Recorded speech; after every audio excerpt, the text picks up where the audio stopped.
Olá, queridos, sejam bem-vindos ao nosso canal. Se você não é inscrito, quero pedir a você que, por favor, se inscreva aí no nosso canal Mistura Vídeos. Também clica no joinha, deixe seu like no vídeo, nos ajuda muito. Comente nesse vídeo também, pois sua opinião é muito importante para nós. Meus queridos amigos, está pegando fogo. Após as manifestações, o presidente Jair Bolsonaro se reuniu com os presidentes da Câmara e do Senado e ali firmaram um pacto para que as reformas, os projetos do governo comecem a andar na Câmara dos Deputados e também no Senado para que o Brasil avance. Na verdade, o que nós vimos foi uma grande vitória do Brasil, do povo brasileiro e do presidente Jair Bolsonaro diante desses corruptos que não querem que o país avance. Também a questão de Adélio Bispo, que ninguém sabe ainda quem mandou esse camarada matar o presidente Jair Bolsonaro. Mas eu quero deixar aqui para vocês uma análise precisa e isenta de Alexandre Garcia sobre esta grande vitória de Bolsonaro sobre os outros poderes e também essa questão que envolve Adélio Bispo. Confere aí esta grande análise. Vai lá no canal do Alexandre Garcia também, curte os vídeos do Alexandre Garcia, confere lá as análises do Alexandre Garcia. Vamos falar de uma terça-feira que foi intensa, né, Alexandre? Começou cedinho, com o café da manhã, foi até tarde da noite, com a aprovação lá da medida provisória da reforma administrativa do governo Bolsonaro. Foi isso, pois é. Acentuou, essa terça-feira acentuou a virada que a gente vem observando nesses últimos 10 dias, né? Uma virada muito grande, né? Muito significativa. Às 8 da manhã, os chefes de poder, presidentes da Câmara, do Senado, do Supremo, presidente da República, na residência oficial do presidente da República, tiveram um café da manhã, né? Falando em pacto para ser divulgado dia 10 de junho, para tocar as reformas necessárias, o país para. Aí a reforma da Previdência, a reforma tributária, a medida provisória da liberdade econômica, as questões de segurança pública, né? E saíram de lá, terminou, Paulo Guedes e Rodrigo Maia continuaram conversando fora de lá. Rodrigo Maia, à tarde, já estava anunciando que tinha que tocar com maior rapidez, de cortar prazo para ver se aprova a reforma da Previdência neste semestre mesmo, que é meio... vai ser difícil, né?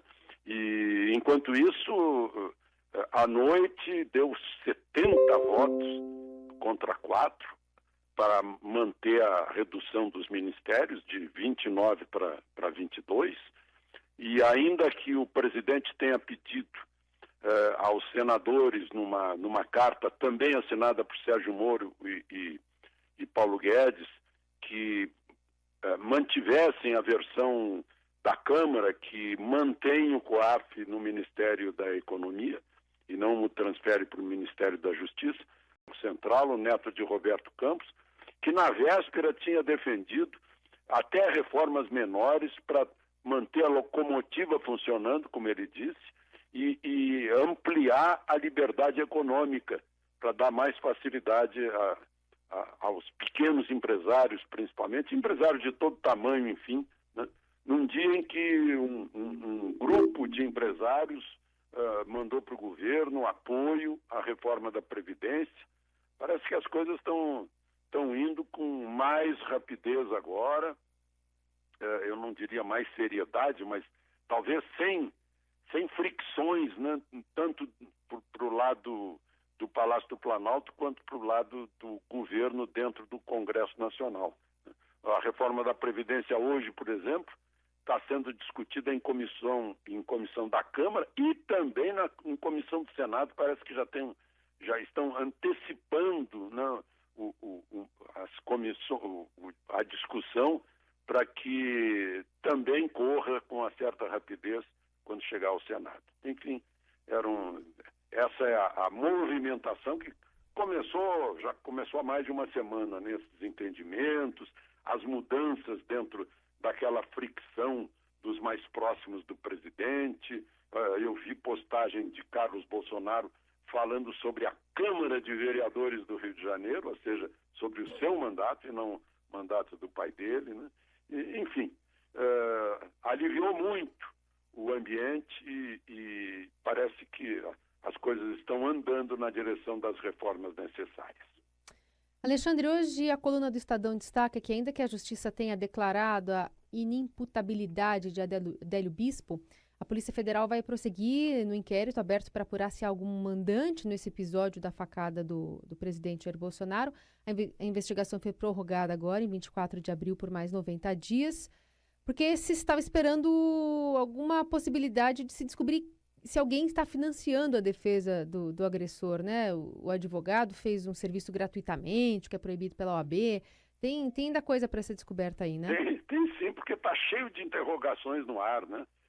Tudo bem, o juiz não teve outra saída, ele recebeu laudos médicos, os laudos médicos dizem que o Adélio Bispo não sabia o que estava fazendo, não tinha a menor ideia do que estava fazendo. Aí o juiz, então, traduziu isso por imputabilidade, né? Como se fosse um menor de idade, como se fosse um índio. Né? Mas aí o que vai acontecer? Né? Fica no ar, puxa, ele não sabia o que estava fazendo, mas tinha um álibi perfeito no registro de visitas da Câmara Federal naquele mesmo dia, e não é um nome fácil de ser confundido. Adélio Bispo de Oliveira. Estava escrito o ingresso dele na Câmara, naquele dia em que ele estava em Juiz de Fora, dando a facada com técnica de facada para matar. Né?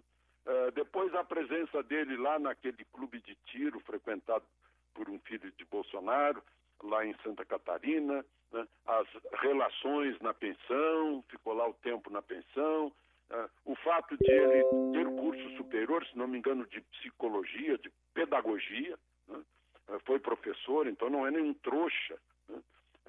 E aí fica no ar até a pergunta, e agora? O que vai ser feito juridicamente? Se ele for solto nas ruas, equivale a soltar alguém que mata sem saber que está matando. Né? Se ele for solto na rua também, pode se aventar a hipótese de ele ser um arquivo ambulante e ser morto para silenciar. Né? Será que não vai para a prisão comum, então? Vai para um manicômio judiciário? A própria Justiça tem um caso muito, muito delicado nas mãos aí para decidir. E, enquanto isso, o inquérito que foi prorrogado está indo até o fim enfim, sob o ponto de vista policial, a gente já tem o ponto de vista psicológico, sob o ponto de vista policial, o que realmente aconteceu e se há alguém pagando advogado, com um aviãozinho, levando mala de dinheiro para Juiz de Fora, se foi coincidência ou não a morte de duas pessoas da pensão logo depois, né?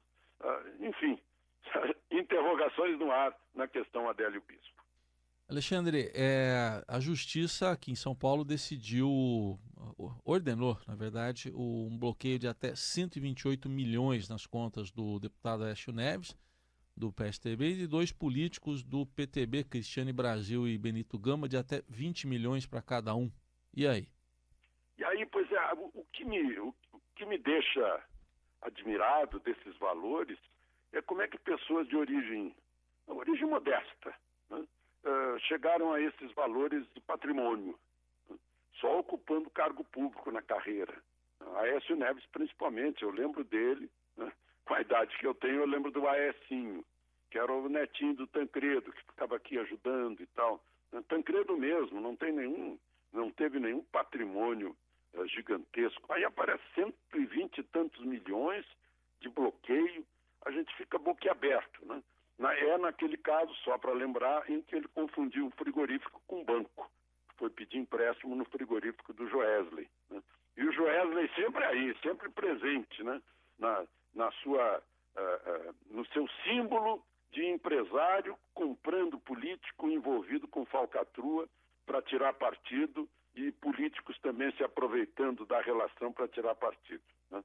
É o que a gente fica sonhando, que um dia essa velha política morra, porque ela ainda existe, ela ainda está viva, né? E a nova política, como eu disse ontem, ainda não aprendeu a caminhar direito, ainda está engatinhando, né? Depende muito dos eleitores.